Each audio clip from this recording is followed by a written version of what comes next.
Jadi kalau ngelihat cerita lo nih kan berarti emang struggle-nya parah sih ya. Jadi Struggle. bener-bener maksud gua bukannya sombong atau apa, bahkan Ya, kalau lo uang saku lo segitu kuliah di Lampung pun sebenarnya susah ya. bukan susah lagi. Apalagi di Jakarta gitu loh. Buntu itu. Cuma ya itu sih yang bisa diambil dari perjuangan lo ngebangun Hoi Jakarta luar biasa banget. Dan sekarang yang pengen gua tahu lagi nih. Jadi kan lo yang pasti ini kan ngejual barang-barang yang KW ya lo bilang kan kalau itu KW. Gue bilang, Iya tuh. gue bilang. Karena gue paling nggak respect sama pedagang yang jual ngakunya ori, tapi barangnya tuh fake. Ya, bahkan ada di grup ya lu berteman dengan penjual minyak wangi, lu pasti berteman dengan lu berteman dengan penjual minyak wangi, lu bakalan mainnya sama tukang minyak wangi gitu kan. Lu gaulnya sama tukang beca ya lu jadi tukang beca gitu kan. Dan sekarang ya gue jualan sepatu pasti gue bergaulnya dengan orang-orang yang jual sepatu. Nah di situ gue bikin grup ya di pasar itulah ketemunya circle baru sesama penjual, kemudian ya tukar-tukaran barang, kemudian ya kalau misalkan sempat dapat kayak kasus mungkin online shop itu jual barang KW tapi bilangnya ori, itu yang kita hajar. Kita hajar, maksudnya nggak bener loh, lu nggak bener gitu loh. Kita nyadarin, bukan kita ngehajar untuk jatuhin dia. Hajarnya dalam artian kalau jual KW aja, jangan bilang ori gitu loh. Maksudnya jangan dibodoh-bodohin. Nah, akhirnya dampaknya emang ke kita juga. Dampaknya ke kita juga. Karena nanti customer itu bakal ngechat.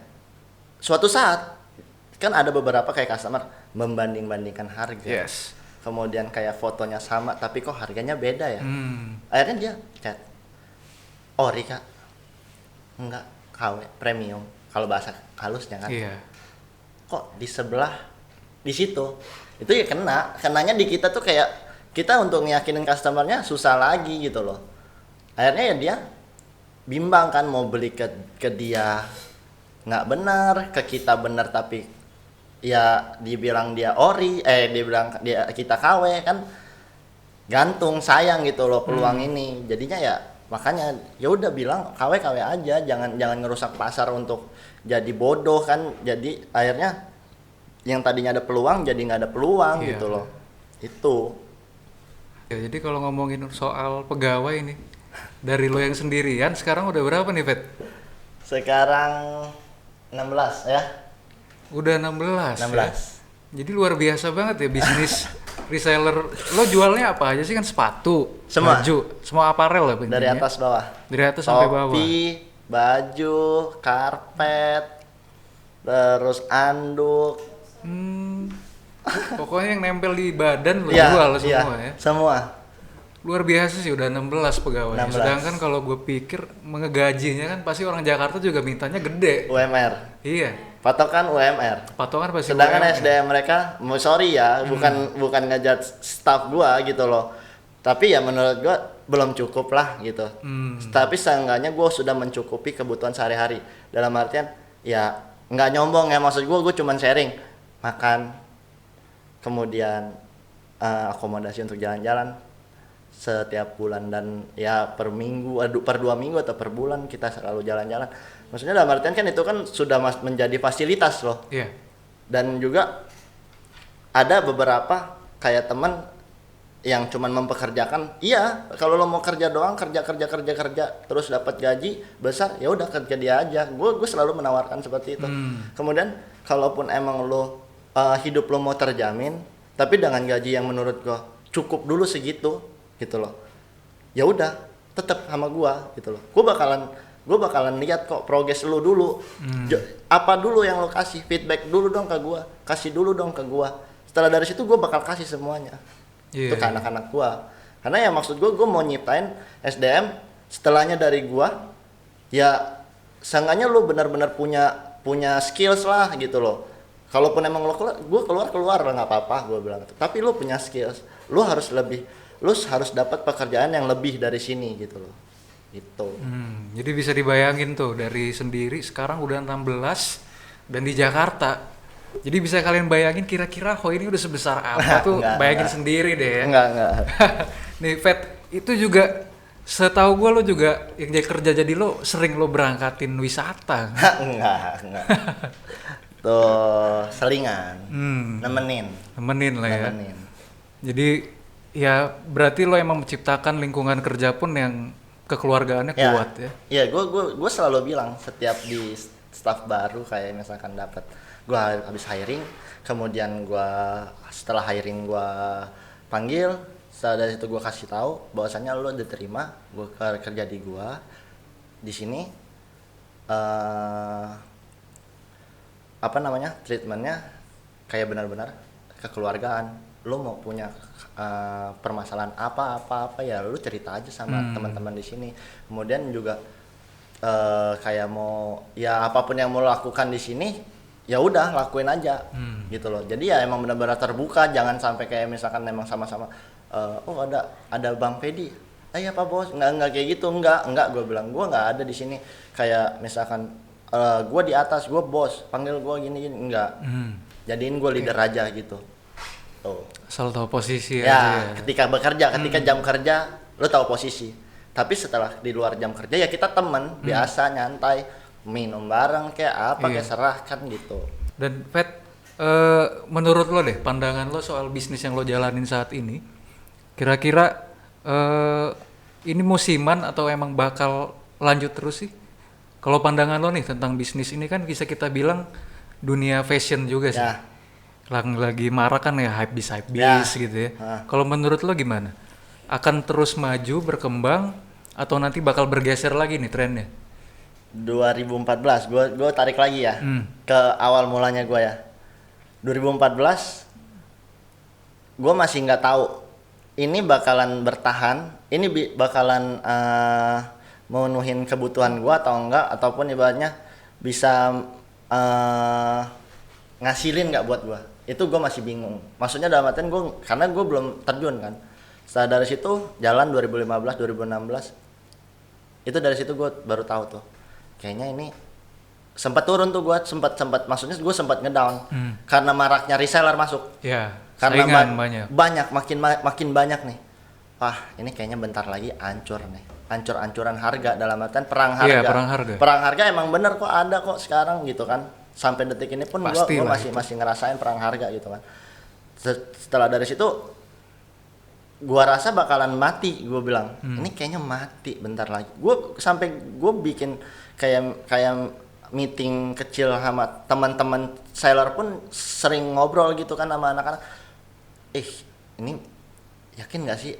Soalnya nih kayaknya stuck di sini nih gitu loh, dapat nggak ada rilisan baru gitu loh. Yeah. Pas lagi NMD-nya. Itu menurut gue pas lagi NMD pertama kali rilis, Yeezy pertama kali rilis, ini kayaknya stuck di sini. Ternyata beda, jauh. Ternyata Yeezy, ternyata NMD, ternyata semuanya ibaratnya, ternyata ada apa namanya, ada NMD yang patternnya beda-beda lagi gitu loh. Wah, dari situ itu naik lagi. Jadi nggak, ternyata yang gue baca salah gitu loh, maksudnya ternyata nggak ketakutan lo itu nggak terjadi. Jujur pas lagi itu emang posisi di 2016 itu emang menurut gue takut, gue kayaknya ini nggak yakin deh gue kan. Susah nih bertahannya. Makin maraknya juga dengan Cina juga makin gila bikin sepatu premiumnya kan. Tapi dari situ tuh ya itu NMD sama Yeezy itu menurut gua emang balikin gamesnya si sneakers jadi hidup lagi, tambah lagi Nike juga ngebombardir dan lain-lain. Menurut gua ini ngeyakinin hidup gua kayaknya untuk jalanin lagi deh. Gua jalan. Jadi bayangan lu sih aman-aman aja aman ke depannya. Sampai ke depan menurut gua sampai 5 tahun ke depan dari pandangan gua. Iya. Kayaknya makin gila. Makin gila. Kayaknya. Karena emang makin kesini makin konsumtif ya. Makin. Anak-anak muda zaman sekarang. Nggak cuma anak-anak bahkan maksudnya nggak cuma anak-anak ya. Iya, maksudnya dalam artian di 2016 ya, di market pas lagi gue pegang 2016, 2017, 2018 itu masih ya kalangan remaja. Tapi semenjak di 2019 kemudian ke 2020 sampai sekarang kayak ya apa namanya anggota-anggota DPR, kemudian ya banyak lah yang kita lihat. Maksudnya kan mereka udah bukan sudah menengah ke atas lah gitu kan, umur gitu ya. Ya. Kok makin si sneaker makin masuk ke ngerambah ke umur-umur segitu. Oh ternyata marketnya makin luas menurut Iya, gua. iya, iya. Di situ makin hidup. Makanya gua bilang 5 tahun ke depan makin gila nih. Oke David. Nah, ada rencana gak nih buat ekspansi ke Lampung? Ekspansi udah dari 2000 jauh banget dah setelahnya dapat punya toko di Jakarta 2019 tuh udah ngobrol sama orang-orang Lampung juga. Nah, gue mau buka akhirnya ya maksudnya belum dapat rezekinya deh, kayaknya belum waktunya nih buka di Jakarta. Mungkin insyaallah 2020 di akhir tahun jadi ke Lampung. Oke lah, semoga bisa kejadian deh ya. Ya, amin. Dan nih yang menurut lo, Pet, ngebedain berbisnis di Jakarta dan di Lampung apa tuh? Apa sih pros and cons-nya? Kira-kira yang ngebuat Perbedaannya ya? iya. Nggak mengucilkan satu sama lain ya. Iya, iya. Perbedaannya kalau Jakarta mau itu barang semahal apa, mau itu barang sesusah apa, pasti mereka beli. Asal statusnya barang ready. Asal status barangnya ready, pasti mereka beli. Mau mahal gimana pun, si A jual 1 juta, si B jual 2,5 juta, barangnya ready. Dihajar ya. Hajar yang ready. 1 juta enggak, percaya sama gue. Paling yang ngambil juga reseller. Si A nggak apa-apa, gue PO buat gue jual lagi, itu loh. Itu jadi ya kalau yang di Jakarta menurut gue nggak masalah untuk harga, yang penting barangnya ready. Iya, iya. Nah cuman kalau di Lampung gue nggak bisa, karena gue belum pengalaman ya juga lah di sini ya gue juga belum pernah punya experience juga di Lampung, dalam artian di offline store-nya ya. Gue belum punya market juga di Lampung, di bagian toko offline itu belum ada. Jadi ya gue nggak bisa gitu loh untuk ngebaca data-datanya seperti apa sih karakter orang Lampung, seperti apa sih marketnya di Lampung tuh belum tahu. Tapi kalau dari gue baca dari data di online, misalkan murah hajar.